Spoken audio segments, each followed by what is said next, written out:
tal? ¿Cómo están ustedes? Encantado. Bien, bien, Jorge. ¿Cuál es su primera lectura respecto de lo que pasó este fin de semana y lo que va a pasar, ¿no? En los próximos días? Mire, lo que sucedió a partir del sábado de la noche fue que la República Islámica de Irán lanzó el primer ataque contra el territorio del Estado de Israel desde su propio territorio. De modo que se transformó en un ataque directo con responsabilidad inequívoca de parte de las autoridades iraníes. Hay que señalar, agregar, además, que este ataque en el que Irán envió más de 300 proyectiles al Estado de Israel, entre ellos 170 drones, 130 misiles balísticos y 30 misiles cruceros, hay que agregar que fracasó completamente, en el sentido de que las fuerzas de defensa del Estado israelí, junto con su red de aliados estratégicos en la región, entre los cuales participaron varios países árabes, destruyeron más del 90%, 99% de estos misiles, 300 misiles lanzados por Irán, antes de llegar al territorio de Israel. En definitiva, lo que sucedió ayer fue que el Estado de Irán, la República Islámica de Irán, sufrió una verdadera derrota estratégica a manos de las fuerzas de defensa israelíes. ¿Por qué este conflicto, Jorge? Mire, el principal enemigo de Israel en Medio Oriente es la República Islámica de Irán, que actúa hasta ahora en forma indirecta a través de una serie de grupos y países delegados que actúan como sus representantes en Medio Oriente. Entre ellos está Hamas, que se encuentra en un combate decisivo con el Estado de Israel después de haber ocasionado una verdadera masacre el 7 de octubre. En segundo lugar está Hezbollah, que es una organización chiita libanesa, que para la Argentina ha tenido y tiene, como acaba de ratificar la justicia argentina, una responsabilidad esencial en los ataques terroristas experimentados por el país en la década del 90, y también se encuentra el propio gobierno de Siria. En estas condiciones es que por primera vez en la historia del conflicto entre Israel y la República Islámica de Irán, lo que ha habido es que este fin de semana ha sido un ataque directo, sin mediaciones, de territorio a territorio, desde la República Islámica de Irán hacia el Estado de Israel, que ha fracasado notablemente en todos sus términos. ¿Usted qué podría decirnos respecto de cómo va a evolucionar esto? ¿Cómo va a ser la reacción Mire, israelí? lo que está pendiente ahora es cuál es la reacción de Israel, que hay que dar por sentada que va a ocurrir. Lo que es difícil discernir, o en realidad no tiene sentido, es cuándo y cómo va a ocurrir esta respuesta israelí a la ofensiva lanzada por el Estado de la República Islámica de Irán.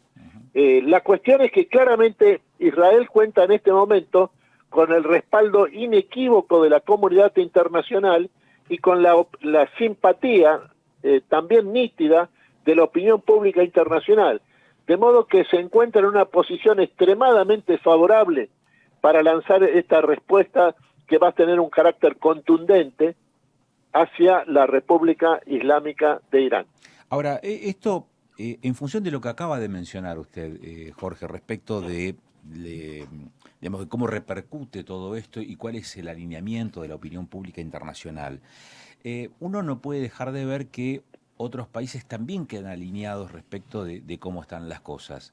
¿Esto cuáles son las implicancias más allá del territorio, más allá de lo que está ocurriendo allí en Medio Oriente? ¿Cuál es la implicancia para otros actores, Estados Unidos, Rusia, China, y cómo puede repercutir en nuestra Latinoamérica, en nuestro continente americano, teniendo en cuenta también las simpatías que pueden existir en regímenes como el de Bolivia, el de Venezuela, el de Nicaragua, y eso, cómo puede incidir en nuestra realidad más próxima espacialmente? Mire, tiene una enorme importancia para la política exterior argentina del presidente Javier Milei, porque la política exterior de la Argentina encabezada y liderada por Javier Milei, tiene una nítida inserción internacional, basada en dos conceptos o categorías. Por un lado, la alianza estratégica con Estados Unidos, ya sea con el actual gobierno encabezado por Joe Biden del Partido Demócrata, o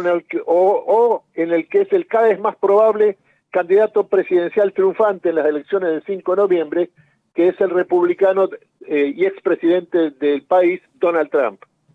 Y en segundo lugar, la Argentina es el único país de América Latina que ha dado a Israel, que es un país en guerra desde el 7 de octubre del año pasado, el respaldo inequívoco en su combate, en el combate que realiza en este momento para destruir la organización que considera terrorista, que es Hamas, en la Franja de Gaza. Teniendo en cuenta los antecedentes de la Argentina, digo los atentados a la AMIA, a la embajada, ¿eso cómo incide respecto de lo que se pueda vivir puertas adentro de nuestro país, Jorge? Mire, lo que hay que tomar en cuenta es que la Argentina, a través de la política exterior del presidente Javier Milei, tiene en este momento un inequívoco acuerdo con los países protagonistas de la crisis fundamental del actual sistema mundial, que son los Estados Unidos y el Estado de Israel. De modo que está en el centro de los acontecimientos mundiales. Esto le da a la Argentina un protagonismo muy importante, sobre todo en América Latina, porque presenta a la Argentina como una única opción radical frente al resto de algunos de los países de la región, entre ellos algunos de los que usted mencionaba, como Colombia, Venezuela, Nicaragua, Bolivia, que han hecho una opción absolutamente contraria a la que la Argentina ofrece a los países de América del Sur. En este sentido, esta es una política notablemente ambiciosa, la del presidente Milei, y por lo tanto cargada de riesgos, pero son los riesgos que surgen del protagonismo en una época que se está transformando a ojos vistas y que tiene a la Argentina, y esto para la Argentina es claramente positivo, uno de los protagonistas de este nuevo momento histórico.